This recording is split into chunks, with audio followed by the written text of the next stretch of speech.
tax, so I know they've used some of that for roads, but I'm not sure if they've used money for other items as well. But this particular tax is a 66% voter threshold, and that's how much it needs to pass. So that means it would only go toward roads and cannot be reallocated.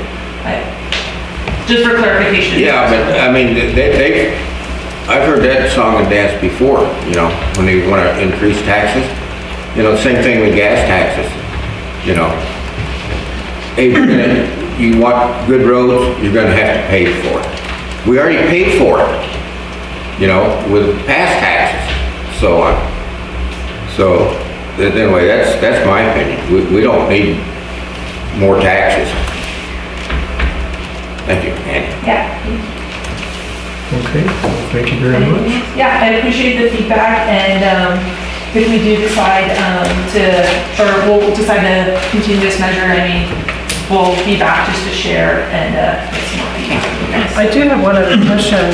So what's the guarantee that if this was to pass, that San Miguel actually gets the allocation So of that basically, 9 million? this is the draft investment plan that we're looking at right now. The board would approve, a final investment plan, and that means the funds would be locked in and definitely be allocated to the specific. To the specific communities? Yeah. Because we've seen that before where we don't get it. We don't get that funding. And we would build an oversight committee with like their community members, just to ensure it would be locked in, but also just an oversight committee so people could comment and all the information would be. Okay. Okay. All right, thank you. Thank you very much. All right, anybody wishing to make a comment on that presentation, please approach the lectern. Yes, thank you, Grigoro. Thank you, Annie. And I'm sorry you're a messenger. It's too nice to be here. Maybe the postponement to 2026 is because they're trying to reduce the threshold on Prop 13 from a 2/3 vote to a 55% vote, so they don't need as much. I don't care how many votes we lost by the measure day. Slowcock spent $500,000 pushing that, and the people didn't want it. We have a supervisor that won by 13 votes, so should we redo that? We'd like to. Crescent's surrounded by 3 state highways that are maintained by the state.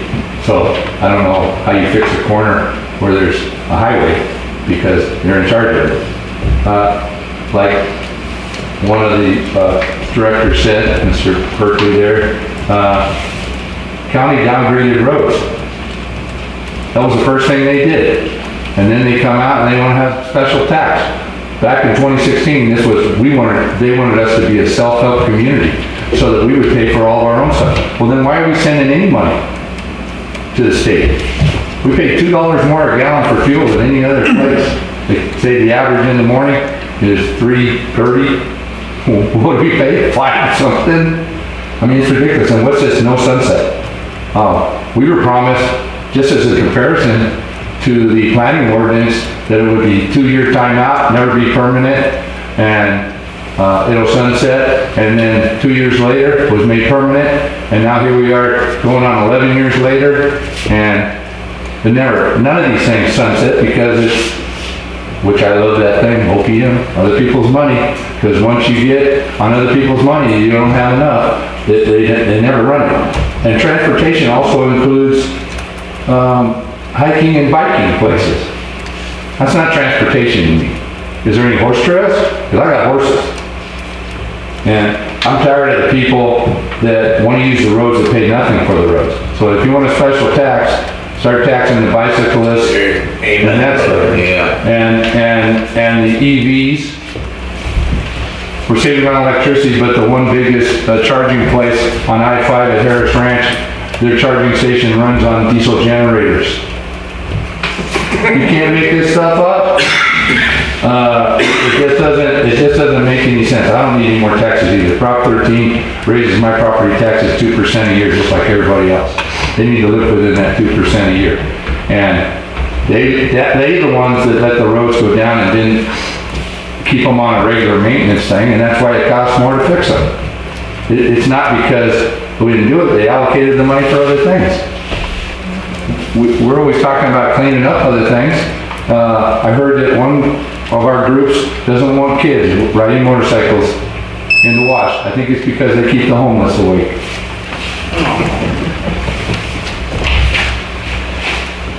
Yeah, public comment, please approach the lectern.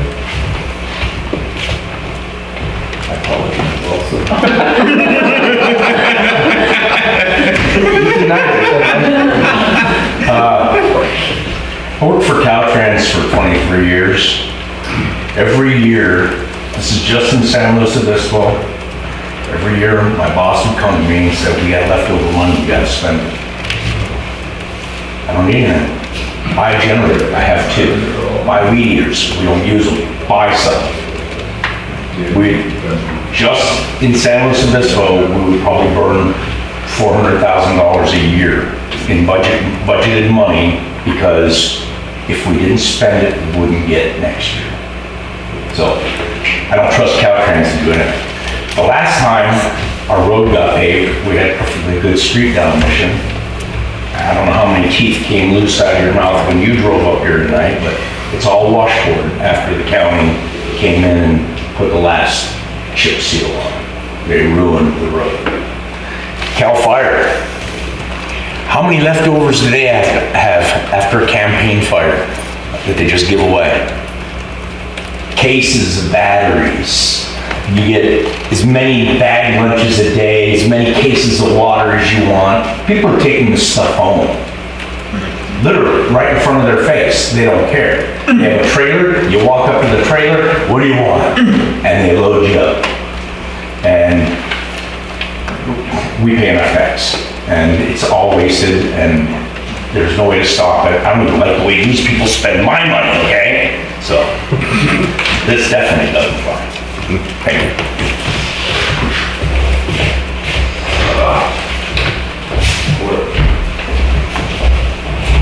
I guess there's Cory Powell, Templeman, Vice Chair Tag, not representing Tag tonight. There's another PowerPoint besides this one, right? Yes. Yeah. The other one is interesting because it's labeled a self-help tax.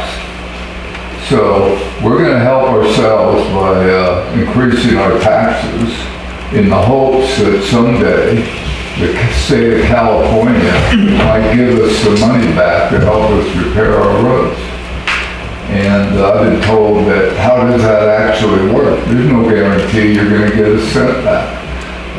Was what I've been told from people that know how this is going to work. They say, well, you have to apply for grants. Now, all of us know how grants work. And how many grants have been applied for in the San Miguel area that have never been granted? And it goes on and on. I can talk about Templeton grants and all kinds of stuff. Grants are applied, never get money back. And now we have a bankrupt state. It's like, what, $100 billion probably, and of course that's underestimated, I'm sure, you know. So we're gonna pay money to the state in the hopes that they may give us some of it back sometime if they ever have any money to give back. So I'm against it, and everybody that I have talked to that understands what's going on here that I know is against it. So that's where I'm at. Any other public comment?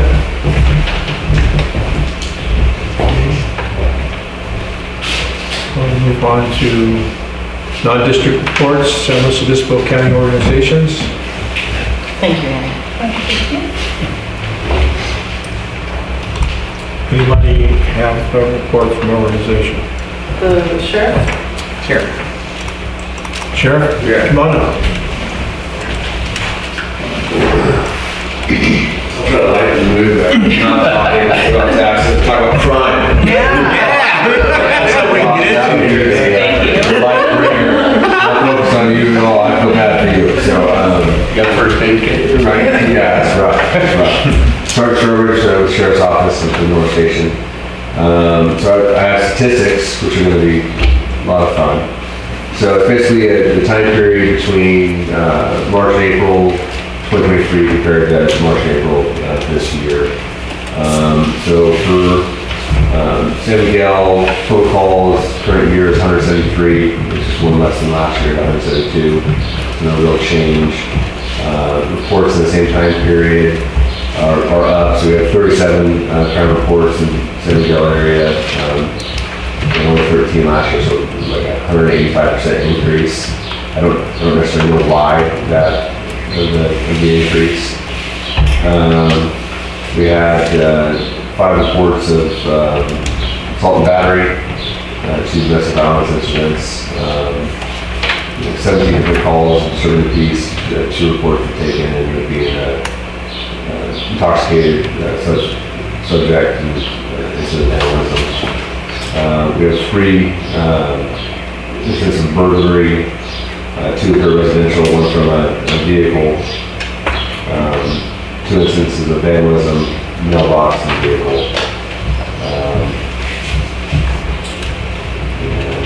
And just kind of like 7 instances of such circumstances, nothing treated imports. We'll advise that if something does happen, there's not much room, but if you do have an incident that does occur, call when it occurs, don't call it days later. It's helpful for actually the response. So, unless there's any questions, concerns? Anybody from the board have questions? I got a question. So of all the incidents, how many arrests are made?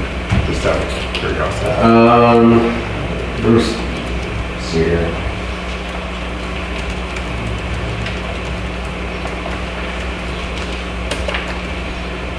I'm only seeing like 3 arrests out of this.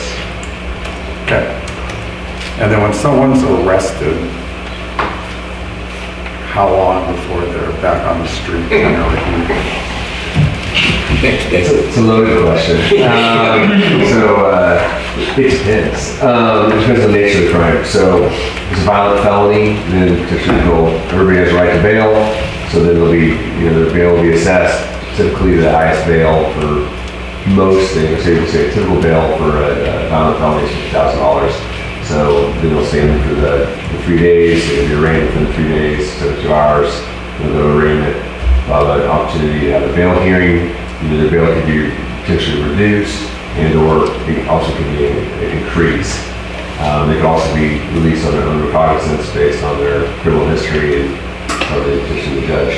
So for like a typical misdemeanor, they're out pretty quick, you know what I mean? And in all seriousness, for a lot of felonies, they're out pretty quick. So especially the way the bail works nowadays, and I mean, you only have to pay 10% of that bail, and then depending on the bail bonds agency, there's other mitigating circumstances. So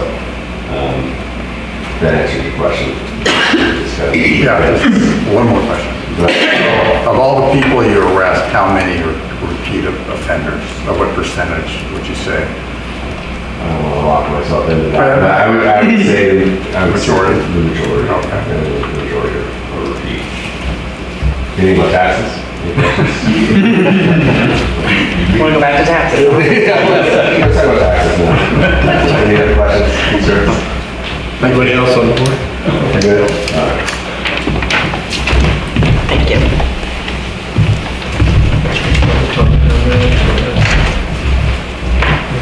You could go through the whole 1, 2, 3. Yeah. Community services, any other, community service organizations?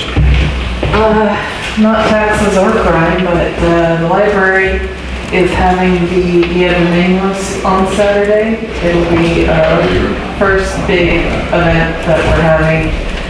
There will be a mobile aquarium, jam making, BMX show, touch a truck, instruments for the kids to try out, all kinds of stuff. We are trying to raise money for movies in the park.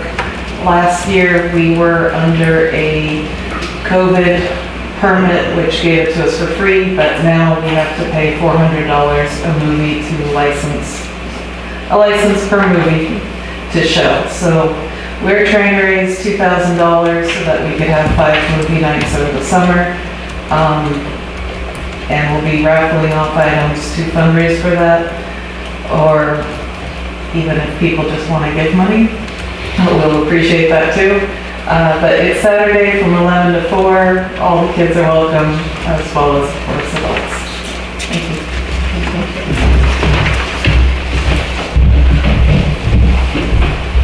Okay. May I ask a question? Just real quick? When we're.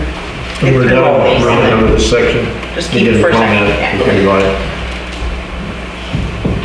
Okay, anybody else have anything? You have anything, Mr. President? Well, we were going to have a work party and redo the signs down at the Rios Caledonia Adobe. And I got artistic drawings, which the county required. And then I took them down to there and they changed their mind on the wording.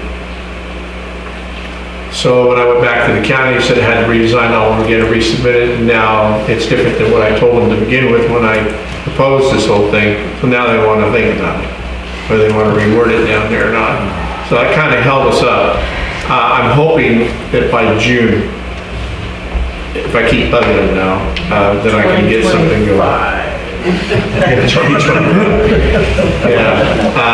And they still have offered to bring down the equipment, so won't hold my breath on that one, but they keep telling me they're out of money. They don't have anywhere tax money to send down here in North County. None. That's what he told me. Shocking. That surprised me. Yeah. So we're the tail end of the beast down here, I guess. That's all I have. That wording change was not requested by the county, it was requested by the... By her. Okay. But when I submitted it to the county, we want to see what it's going to look like, how it's going to be Yeah, working. yeah. All right. Submitted it, and then I went back to him and I said, okay, it's changed now. What? Why? Okay, so anyway, it kind of gummed it up for a little bit. Okay. And then I have something, and also just wanted to ask, anything from the wine trail, any of your big events happening in the Mission?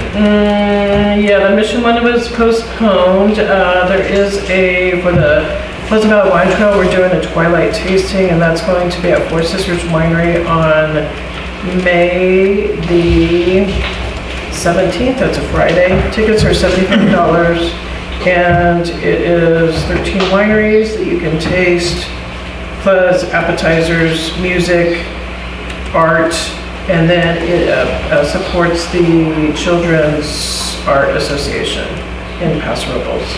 Let me just make sure the date. Yeah, the 17th. Is it FRIAC? That supports Pastoral Youth Art Foundation? Yes, yes, yes. And I have one thing.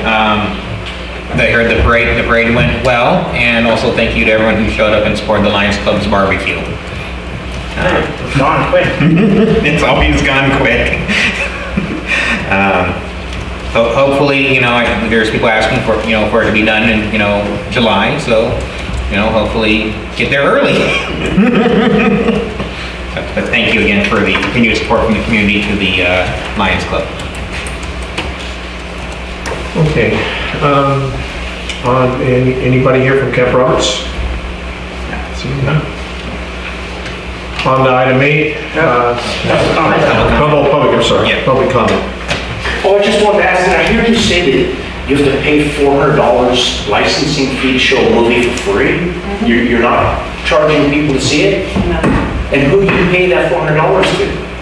The company that owns the movie, so Paramount, whoever owns the movie, Disney. It's the cost of licensing the movie for a public event. During COVID, that was waived, but that's over now, so we have to. Where's that movie over here? Well, now, we need to come up with $2,000. Any other public comment on that? That's, All right, let's move on to staff and community reports received from the general manager. Good evening. Only have a couple things for you. Take care. Thank you. The first is Quest's Planning. Our planner for the wastewater treatment plant made a presentation to the San Miguel Advisory Council last night. That went very well. The majority of them were very receptive to it, with the main concern being traffic and potential odors. And following that was just whether or not the community was aware that we were doing this. So, all those things have been investigated. They're all being worked out. Everything is, up until this point has been, with the involvement of the HOA, as minimal as that is, but they were still invited to be involved in the beginning. The HOA kind of doesn't really want to be involved. Most of the neighbors there don't really want to be involved either. At any rate, it was very, very informative to that board, and they were all very receptive to it. So from that'll go back to the Planning Commission. The Planning Commission will review the conditional use permit, and we'll move through the process to get our amendment for the conditional use permit to expand the wastewater treatment plant. The only other thing I have for you tonight is that the low-income household water assistance program is a limited term. Isn't this over? Yeah, but keep going. Oh, was that, did you get an old one? I got the one that you gave me. Anyway. Oh, so, yeah, no, it's over, it's telling you it's over. Read. So, LWAP is a limited term federally funded program that offers assistance to low-income households to pay water and sewer bills and manage residential water utility costs. It's kind of a refresher for you guys, but it was established by Congress in December 2020 and just ended March 31st, 2024. This program gave 23 San Miguel residents funds towards delinquent water bills. Or not delinquent, they were just water bills, correct? Just water bills. Yeah, just water bills, so they could one time ask for up to $2,000, I believe. Yeah. Towards water, sewer, power, and I think phone. But it was a one-time thing, so you could ask for $2,000, and that was basically it. So the 23 residents here in town received a total of $18,758.04 towards water and sewer bills. So it was a program that we participated, yeah. We participated in. It really didn't bring any money in to cover our costs to facilitate the program, but it did help those 23 customers become current, or at least stay current on their utility bills. So overall, it was a good program. I imagine if we see another downturn in the economy, it'll come back. But again, it's a benefit for those people who apply. Not everybody wanted to apply. I think there was some obligation on their part to provide documentation, and a lot of people didn't want to. Anyway, that's all I had for tonight. Any more questions? I'm good. None for me, Anthony. Dawn? Yes, on this funding, this $18,000, did that go directly to you to take off their bill, or did they receive it and then they were supposed to pay on their bill, or how did that work? They applied through that program. That program sent us notice saying that they were eligible for X number of dollars. And once that was approved through that program, then that program sent us money. We applied it to their account. Okay. So it was paid, whatever funds were made available to them were made available through a check that came to us. Right, okay. Just asking. Any comment?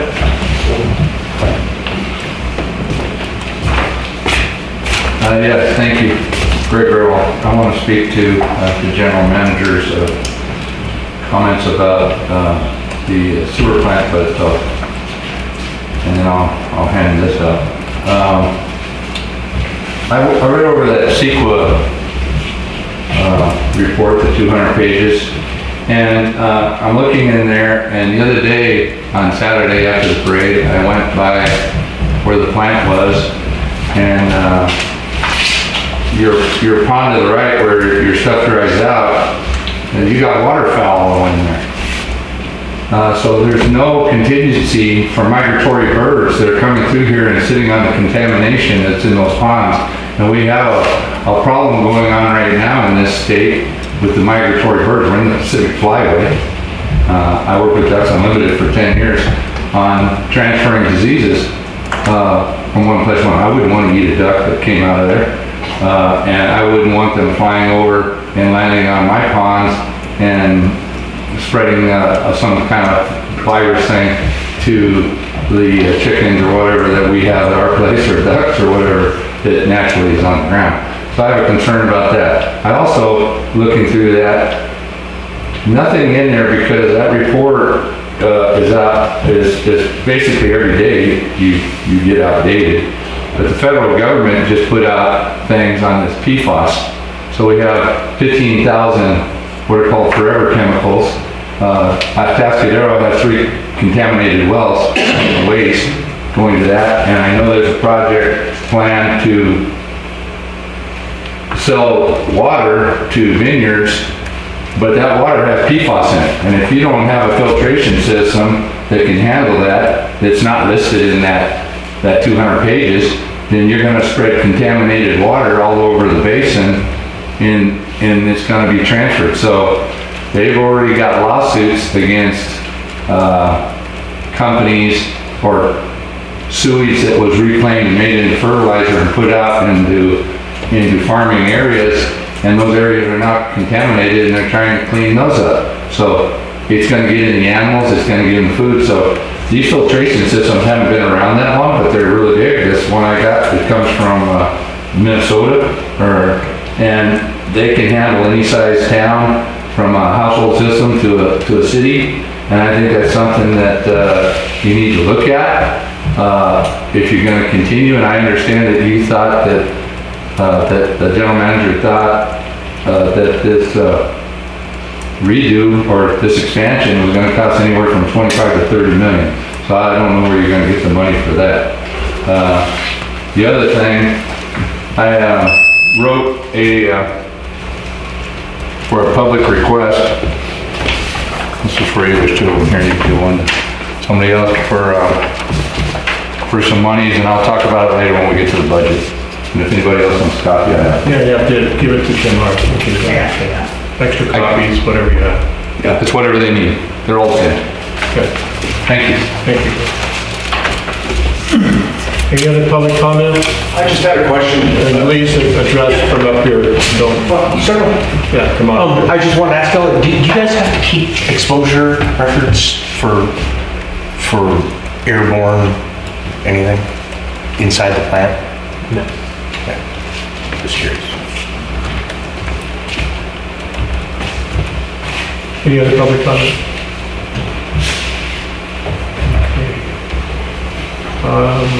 District Council? Nothing for me this evening. Okay.